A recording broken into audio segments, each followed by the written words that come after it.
Guys, magandang araw sa inyo lahat. At ito po si DIY kay KB Informative at ibablog po natin kasi may nabalitaan ako. Pabalik na raw si President Rodrigo Roa Duterte sa ating politika. Ito po, tunghayan nyo. Excited na ako. Ito kasi. Sige, i-play natin si Sir Banat Bay.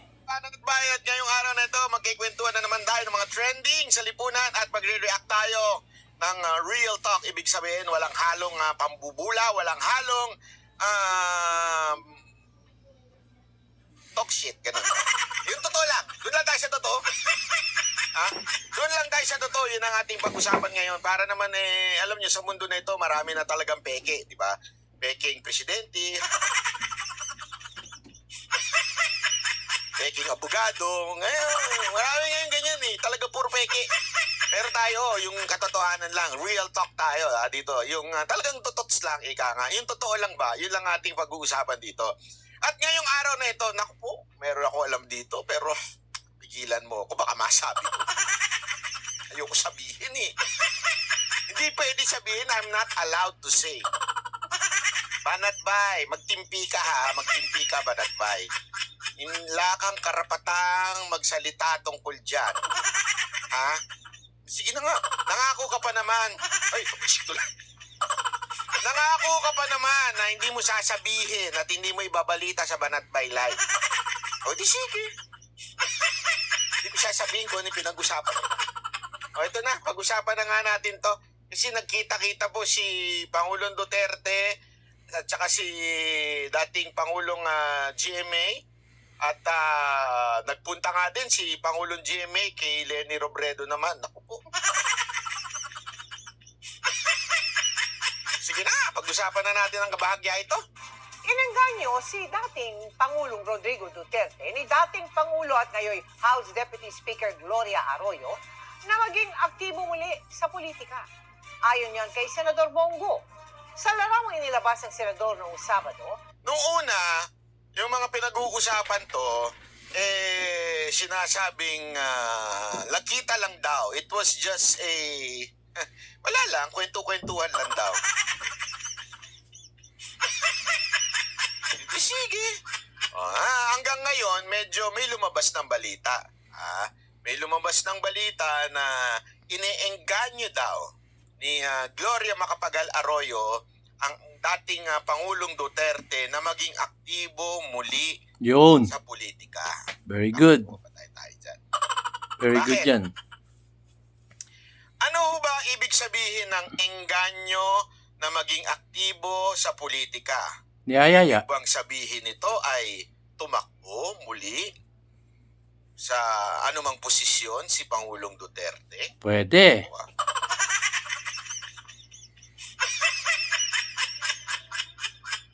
O maaari namang maging aktibo in a sense na tandaan ninyo, si Pangulong Duterte ay meron pa rin pong partidong kinabibilangan at itong partido na ito ay malakas pa ang command pagdating sa mga local government, even sa mga kongresista. Yun ba ang isa sa mga ibig sabihin na maging aktibo pa muli sa politika? Ibig sabihin, makialam na sa nangyayari sa politika? Pwede. Pwede. Dahan-dahan lang, Banat Bay, baka mabitawan mo yung ano. Ano ba yan? Doon nga sa aking post, sinabi ko doon, alin dito sa tatlo ang pinag-usapan ng Pangulong Duterte at si dating Pangulong Arroyo? Ano ang pinag-usapan nila? Tungkol ba ito sa kawalangyaan at kakapalan ng muka ni Tambaluslos? Oy. Sana yun. Bakit ko nasabi yun? Tama ka ron. Tandaan ninyo, nagkaroon ng hidwaan between Gloria and Tambaluslos. Kaya nga biglang nag-resign. 'Di ba si Vice President Sara Duterte dahil dinemote si Gloria Macapagal Arroyo nang without informing the Vice President. Yun Alam naman natin lang. magkakapartido yan. Mm. Kaya nga sabi niya, tambalustos, di ba?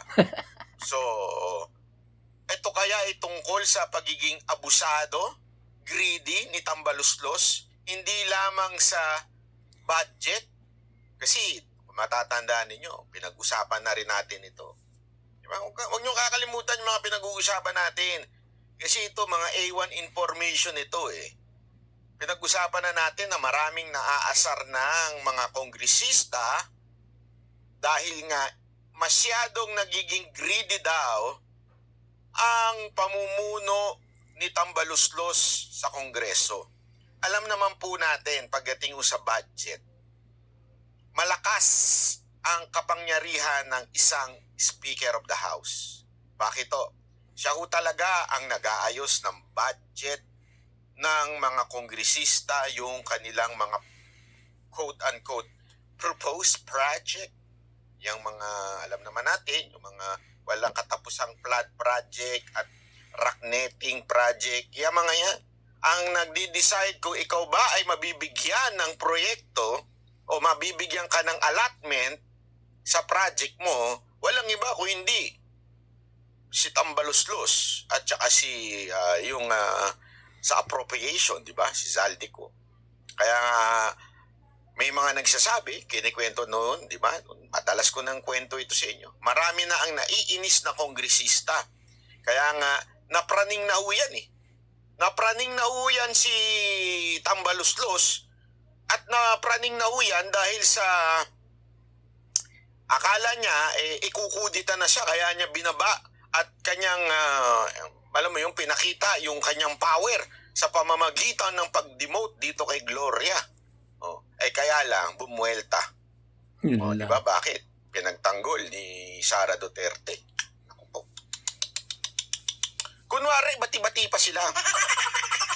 Kunwari.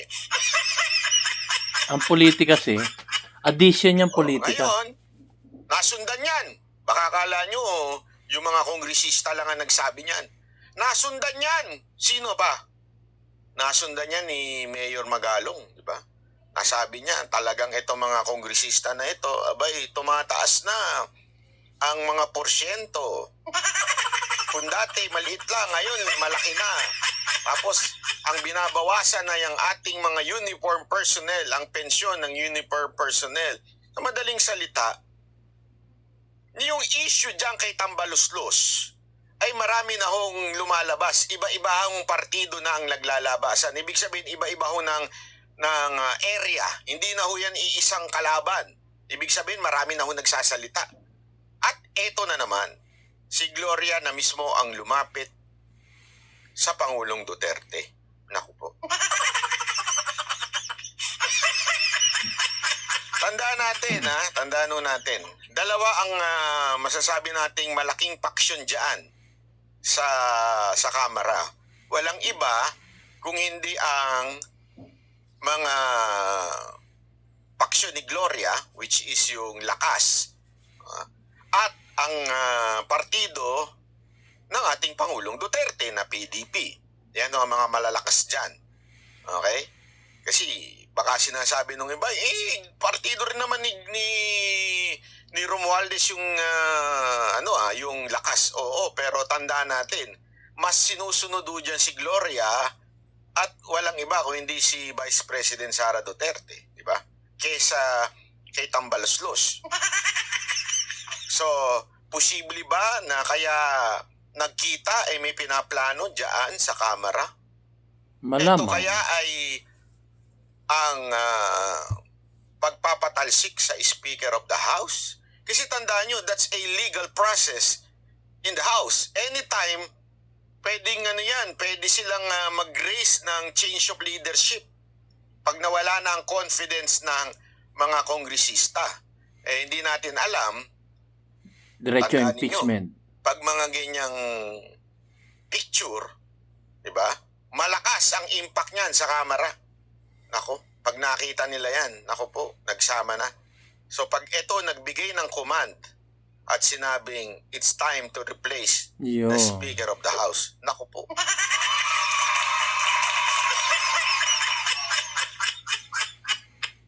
tandaan ninyo, ang Speaker of the House din na may hawak sa budget ng mga executive branch agencies, mga tulad ng mga departamento, DSWD, DOLE, lahat. So ibig sabihin, kontrolado ng Speaker of the House ang mga budget na yan. Tandaan ninyo, pagdating sa mga local, ibig sabihin yung mga probinsya, minsan, di ba, alam naman natin mga kongresista, ginagamit ang mga departamento ng ating gobyerno para makatulong. Tapos, ipapaskil nila yung pangalan nila doon.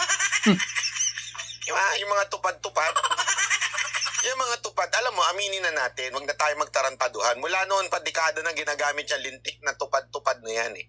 Tupad, kung hindi man tupad, iba pangalan, DSWD, yung mga yan, ginagamit yan ng mga ilang kongresista o ng mga local executive tulad ng mga mayor para tulungan, quote-unquote, kuno yung mga tao.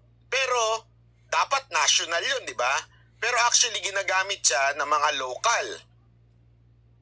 So, tapos meron silang dyan, kunwari mamimigay ng ganito, ganire. Tapos yung mukha nila nakapaskil. Parang kay Abi Binay, di ba? Ganon, di ba? Nakapaskil. Kahit budget ng taong bayan, mukha nila nakapaskil dyan. Malamang sa... naku, ayoko masabi. Next topic na nga tayo. Malamang sa malamang, merong mga nasasagasaang kongresista. May mga nasasagasaang opisyalis ng ating gobyerno. Na ginagamit ang mga ahensya ng gobyerno upang tumulong. Tapos, pinakikialaman nitong Speaker of the House at sinasabi niya, huwag niyong tulungan ito, huwag niyong tulungan. Tandaan niyo, hawak ko ang budget. Budget ninyo ngayong taon at susunod na taon, hawak ko yan. Pwede kong ipitin yan kung gugustuhin ko at gusto ko lang ang tulungan niyo yung mga kaalyado. Naku po, patay tayo. So isa yan sa mga teorya ng mga ibang tao kung bakit nagkita-kita si Gloria at saka si tandaan nyo si Pangulong Duterte.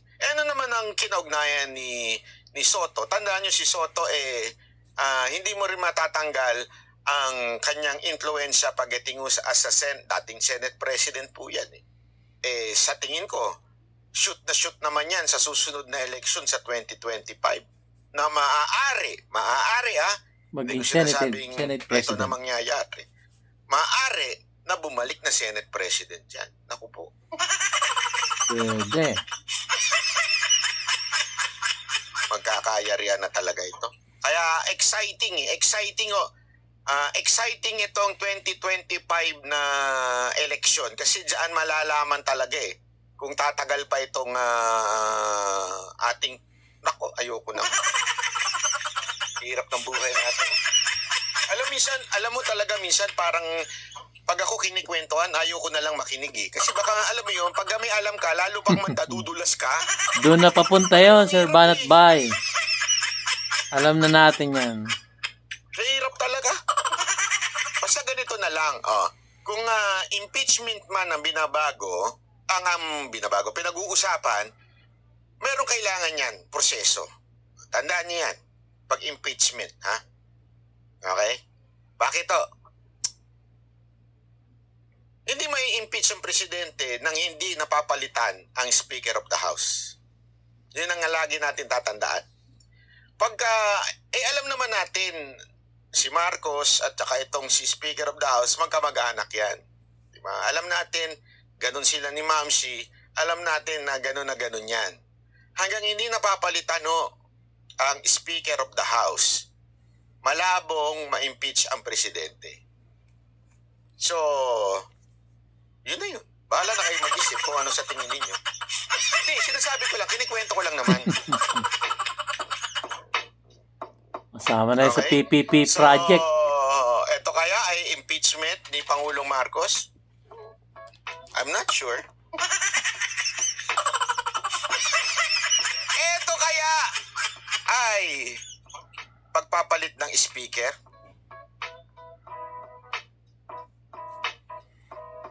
Both. I will All of the neither above. confirm nor deny.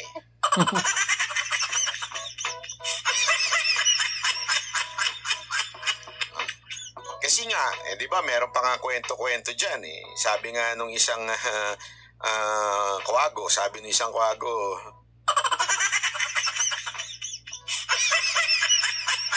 hindi ko na lang papangalanan. Sabi nung isang kwago, di ba, na na yung mga ni-raid daw, di umano,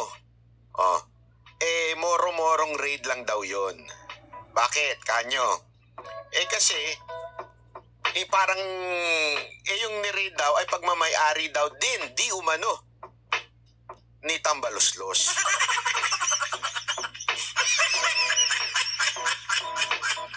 Diba? Kaya marami talagang medyo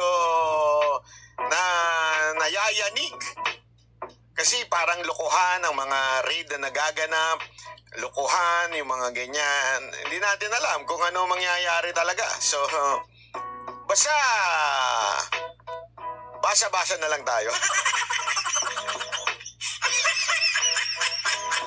Basta ganito lang ha. Ganito lang ang lagi ko sasabihin sa inyo ha. Ganito ko lang sasabihin. Si Pangulong Duterte, mahal niya ng bayan niya. Pag alam niya nagkakamali, talagang hindi niya mapipigilan. Yes. Hindi niyo mapipigilan si Pangulong Duterte na ipaglaban ang bayan natin. Hindi niyo mapipigilan si Pangulong Duterte na gumalaw kung sa tingin niya talagang kakailanganin na at naaapi na ang mga Pilipino. At higit sa lahat, pagka nakikita niyang lumalala na ang droga sa ating lipunan. Yan po ang sigurado kong bagay na hindi mapipigilan ni Pangulong Duterte na makialam na. Yo! Diba? Kaya nga sabi ni Pangulong Gloria, di umano, according to SBG, sabi sa news na to, iniinganyo ni Gloria si Pangulong Duterte na makialam na. Ayun. Na pumasok na sa politika. Kitang magkakasama sila nina Arroyo at Duterte. Gayon din nina dating Executive Secretary Salvador Medialdea at dating Senate President Tito Soto. Pagbabalik tanaw at masayang kamustahan daw ang nangyari sa nasabing pagtitipon. Mga kapo- Ayun, no, may masayang pagtitipon daw. Pero ang sinasabi, basta sa balita, ininganyo ni Gloria na maging aktibo sa politika. Ano yung engganyo na yun? Ano yung aktibo na yun? Ayan, dyan tayo magkakadalihan.